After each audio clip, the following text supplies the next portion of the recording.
Queridos estudiantes, en lo que me resta de la clase, vamos a iniciar el último autor, la última unidad. Vamos a estudiar el Tractatus Logico-Philosophicus de Wittgenstein. No he tenido tiempo como para poder decirles algo de la biografía de Wittgenstein. Tal vez apenas decirles que estuve en contacto con Bertrand Russell, Frege.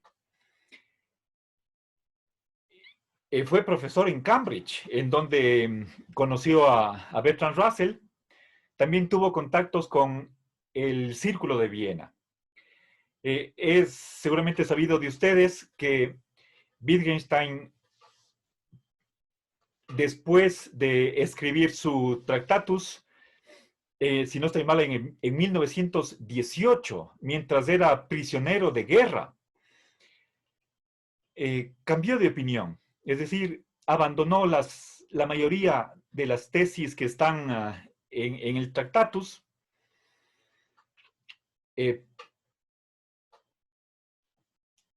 Y el pensamiento posterior, mejor dicho, al Wittgenstein que escribió las investigaciones filosóficas, se le conoce como el segundo Wittgenstein, ¿sí?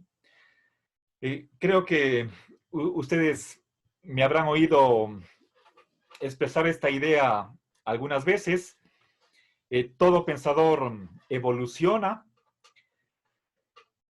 y no es nada raro que cambiemos de opinión, ¿sí? Sucede eso. Puede ser que tal vez a menudo, pero en las horas que ya me faltan para terminar el ciclo, ya la próxima semana terminamos clases, solo me voy a concentrar en el Tractatus Lógico-Filosóficos. Ustedes están procesando una traducción de Alejandro Tomasini Bassols. Él es profesor, bueno, no sé si todavía lo sea, era el investigador del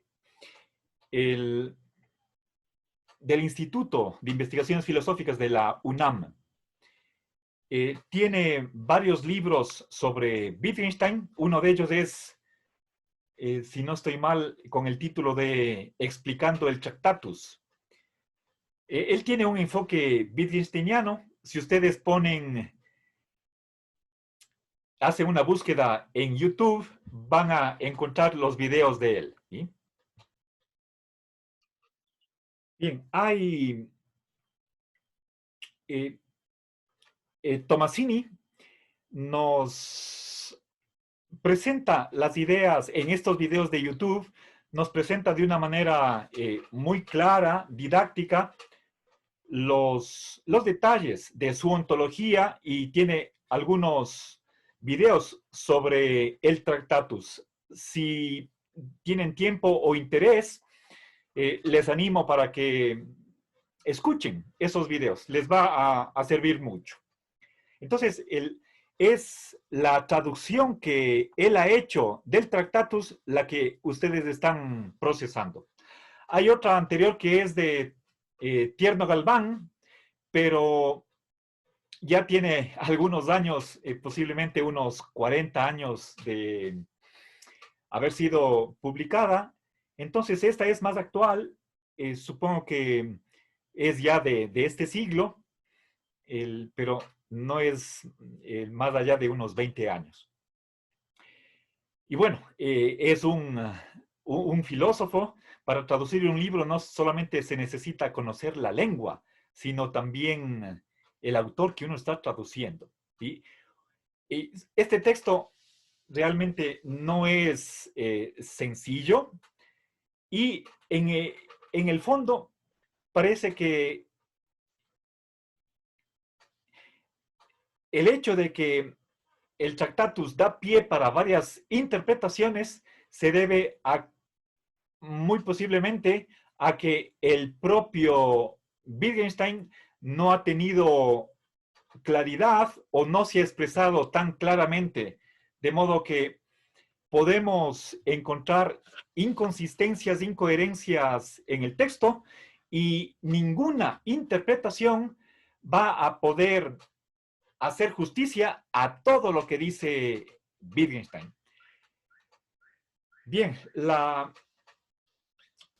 visión que yo voy a presentarles está influenciada por Lorenzo Peña. Él tiene 4 trabajos en los que me he basado. La próxima semana voy a subir a Ley Virtual un par de hojas con una especie de glosario o ideario de Wittgenstein. Seguramente hay un diccionario del Tractatus. Trataré de buscar y si lo consigo les comparto. Y bueno, creo que en las pocas horas que me resta no se puede sino hacer una introducción, ¿sí? Al pensamiento de este autor. Bien, Tomasini nos cuenta que en la biografía de Bertrand Russell, él comenta una anécdota que tuvo con Wittgenstein, estando en clase. Se pusieron a discutir con respecto a el estados de cosas negativos, ¿sí? Para Wittgenstein, una oración verdadera representa un estado de cosas existente. Pero, ¿y qué pasa si es que nos referimos a una oración existencial negativa? Como puede ser, y ese es el ejemplo que ha puesto Bertrand Russell, no hay un hipopótamo en la clase. ¿Sí? Eso es verdadero. ¿Sí? La inexistencia de un hipopótamo en la clase. Y dice que ahí tuvieron una discrepancia ambos filósofos y Bertrand Russell quería hacerle ver o mostrarle de alguna manera a Wittgenstein que no hay un hipopótamo y se ponía a buscar debajo de las mesas, los pupitres, que no hay el hipopótamo. Y bueno, por más que ambos tienen una filosofía del atomismo lógico, en ese periodo, estamos hablando de los años 20 aproximadamente, del siglo pasado, no podemos decir que compartan todas las ideas. ¿Sí? Hay un cierto halo de misticismo, ¿sí? En Wittgenstein, en este Tractatus, hay muchas cosas que no pueden decirse, la famosa inefabilidad.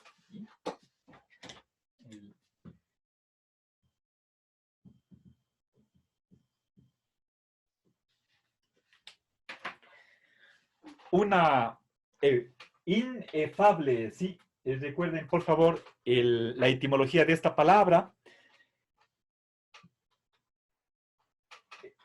Tenemos el prefijo in, que significa negación, ausencia, carencia. Y la efabilidad es algo que puede decirse. A ver, una de las dicotomías, bueno, es solamente menciono esta característica para asociar con el misticismo. ¿Sí? Quizás desde Platón se puede señalar los orígenes de esta inefabilidad. En la República hay una famosísima frase referida al bien, a la forma del bien, que era comparado con el sol, que es el que da vida a todas las cosas. La forma del bien como aquella fundamental que da el ser al resto de formas, está más allá de la existencia o del ser, επέκεινας τες ουσίας. ¿Sí? Bueno, esa frase tuvo influencia posteriormente en el pensamiento cristiano y de ahí nace una visión de la teología en el sentido de que si es que equiparamos a Dios con la forma del bien de Platón, entonces Dios también estaría más allá del ser, de la existencia, del lenguaje. Nuestro intelecto no podría captar lo que es, porque no tiene ningún ser. Y por lo tanto, el único modo de unirse con Dios sería no intelectual, tampoco por medio del lenguaje. Y para eso hay toda una serie de ejercicios. Bueno, algo de eso, conectado con lo misterioso, está presente en varios lugares del Tractatus. Ya la próxima semana veremos un poco más en detalle. Aquí no puedo, en esta primera clase introductoria, hablarles de cómo se manifiesta o en dónde se presenta esta inefabilidad en su teoría. Y otra de las tesis importantes, digamos, centrales para nuestro curso, que tampoco, en la cual me voy a detener en esta primera clase que sirve simplemente como de contextualización o ambientación, una especie de preámbulo, es la distinción entre mostrar y decir.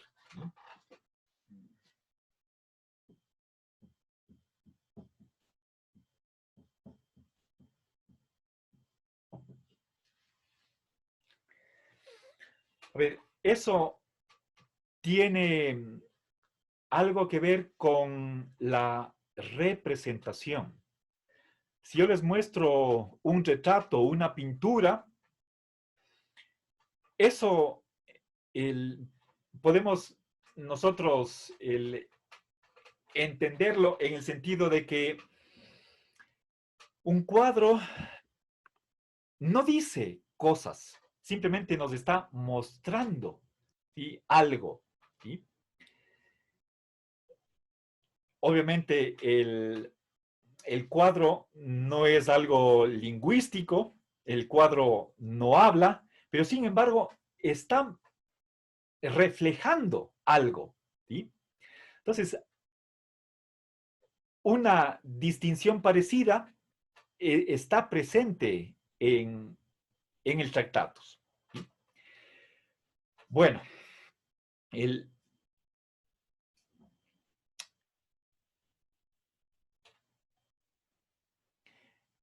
quizás el añadir que Wittgenstein entró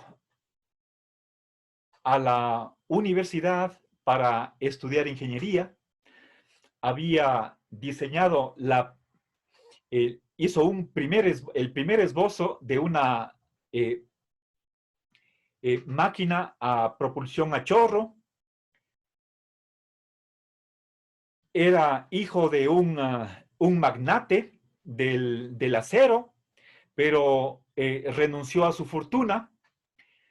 Él, por unos años, se retiró al campo y era profesor de escuela, pero he oído que no le fue bien en ese trabajo. Me parece que tenía un poco perdía la paciencia, porque sus niños estudiantes no aprendían, y creo que fueron los padres de familia que se quejaron al director. Entonces, parece que estaba obligado a abandonar ese trabajo de profesor. ¿Sí? Bueno, anécdotas. Ahora, permítanme ya cerrar este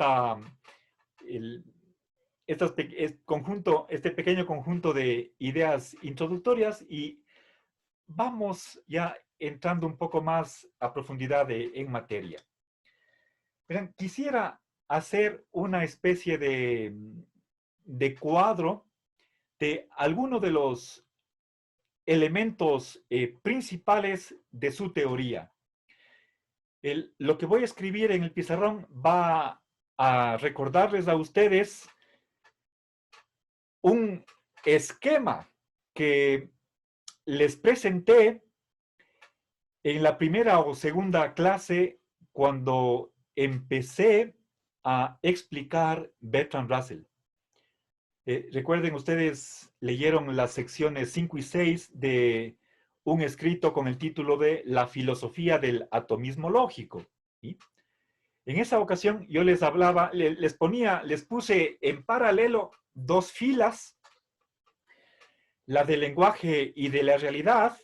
En la primera fila estaba algo así como nombre, verbo, predicado, perdón, oración, lógica. Y abajo estaban átomos lógicos, individuo, propiedad, relación, hechos, etcétera. Ahora, quiero hacer algo parecido a eso, pero ya desde el punto de vista de Wittgenstein. Entonces, voy a dividir el pizarrón en dos columnas. A ver. A mano izquierda voy a poner los elementos que pertenecen al mundo o a la realidad. Estoy empleando la terminología de Wittgenstein. Empecemos por cosa u objeto.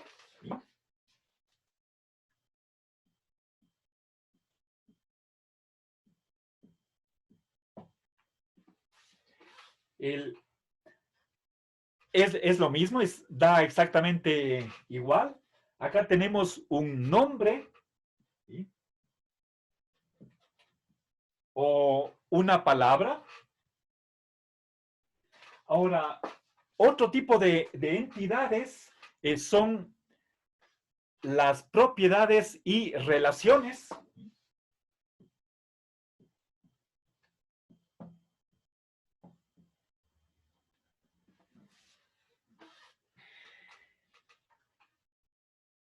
Son categorías de objetos. Ahora, estos objetos, ¿sí?, están combinados. ¿Cómo se unen? ¿Cómo se enlazan? A través de un modo de combinación.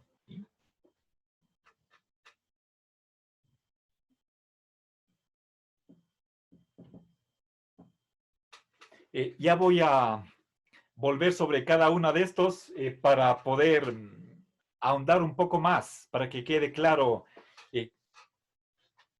en qué consisten.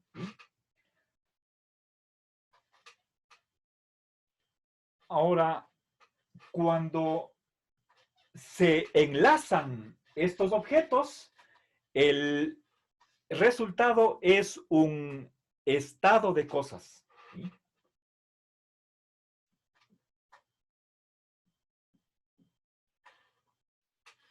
Y si es que ese estado de cosas existe, entonces se transforma en un hecho. ¿Sí?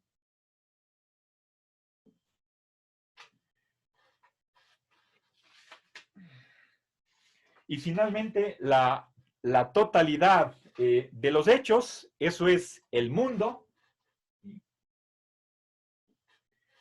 Y si al mundo le añadimos la inexistencia de los estados de cosas inexistentes que están fuera del mundo, entonces eso es la realidad.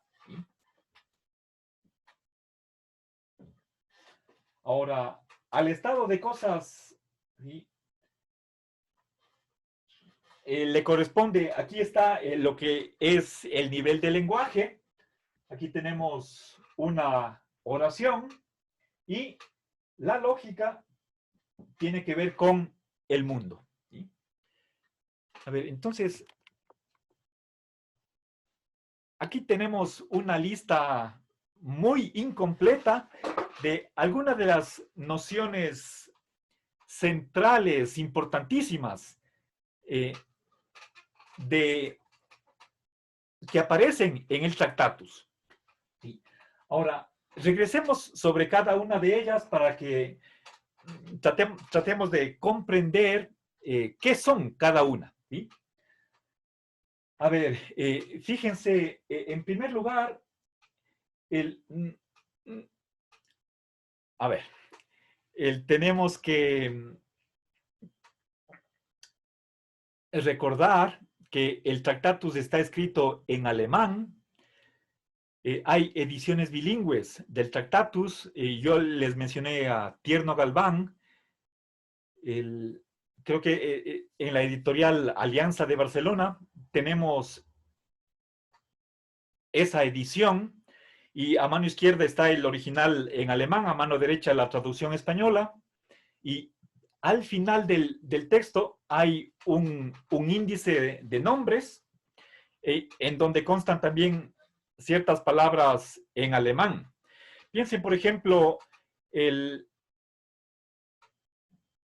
hay palabras que están muy cercanas, como por ejemplo, conexión, enlace, combinación, vínculo, relación. Cuatro palabras que están muy cercanas la una de la otra y, sin embargo, no siempre significan lo mismo. O incluso lo que... A ver, aquí podemos hablar de decir, mostrar, expresar, representar, hablar. Nuevamente, son verbos que obviamente son distintos, tienen algo de diferente que aportar, pero tenemos que familiarizarnos con el uso particular que hace Wittgenstein de todas esas nociones, de esos conceptos, para no tratar de equivocarnos, ¿sí? O entenderlos de diferente manera. Como les digo, no siempre el propio Wittgenstein es lo suficientemente cuidadoso como para haberse expresado de una manera libre de incoherencias. Y eso es lo que hace que este texto en alguna medida sea complicado, incluso para los estudiosos. Pero vamos nosotros a las ideas principales. A ver, verán, para Wittgenstein, una propiedad propiedad como por ejemplo ser blanco, una relación como la de amar a, ¿sí? Ser padre de, estar a la derecha de, ser mayor que, matar, etcétera. Esas son relaciones, ¿sí? Relaciones, pero tanto la relación como la propiedad son simplemente categorías de objetos, ¿sí? Una cosa puede ser un gato, una alfombra, ¿sí? Una relación, estar en, ¿sí? Ahora, yo puedo decir, el gato está en la alfombra, ¿sí? O una cosa es un vaso, una propiedad, estar medio lleno. Entonces,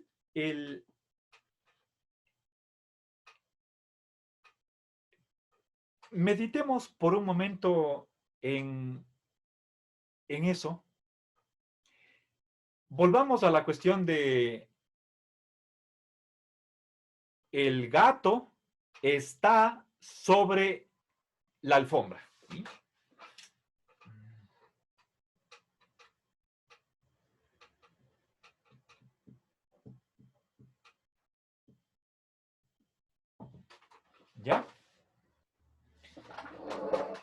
Bien, esta es una oración.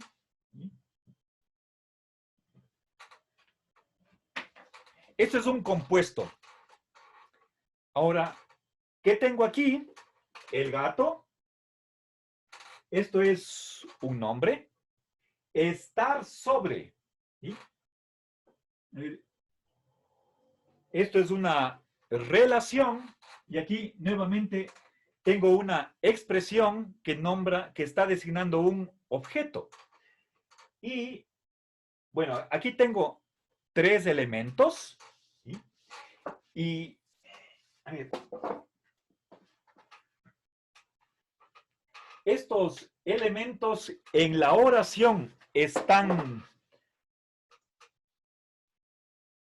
unidos, están engarzados de alguna manera, y en el estado de cosas también estos 3 elementos, el gato, la alfombra y esta relación, están unidos. ¿Sí? A ver, tenemos, a ver, un gato. ¿Sí?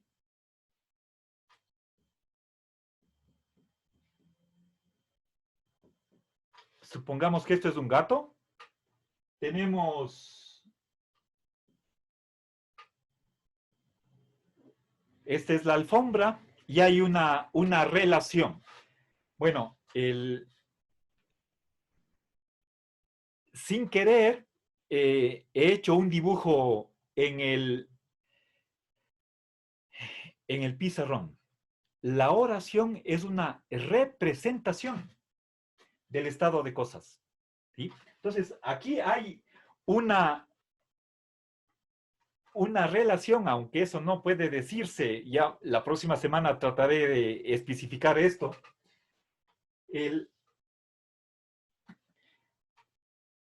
Si en el estado de cosas hay 3 ingredientes, ¿sí? Hay 2 objetos, el gato y la alfombra, hay una relación entre esos 2 objetos y la relación es simplemente una categoría más de objeto. Entonces, hay un modo de combinarse entre los 2 objetos y la relación. ¿Sí? Entonces, tenemos, si quieren ustedes, el gato, ¿sí? Tenemos alfombra, tenemos la propiedad de estar sobre, ¿sí? ¿Y cómo se juntan estos 3 elementos? El gato, la alfombra y la relación. La relación de estar sobre no es la que une a gato y alfombra, sino los modos de combinación. Estos modos de combinación no son componentes del estado de cosas. ¿Sí? Entonces voy a poner aquí he puesto unos arquitos pequeños para juntar a gato con la relación y la relación con la alfombra. Esos son los modos de combinación. Pero esos modos de combinación no son una relación más. No es un componente del estado de cosas. ¿Sí? Bueno, se me acabó el tiempo. Vamos a desarrollar este conjunto de elementos, tanto los que pertenecen al mundo, a la realidad, cuanto a los que están en el lenguaje. ¿Sí? Entonces, bueno, ustedes ya, como están procesando el texto, ya habrán tenido la oportunidad de empezar este contacto con este famoso autor. Bueno, les deseo un buen fin de semana y que pasen muy bien. Una buena tarde.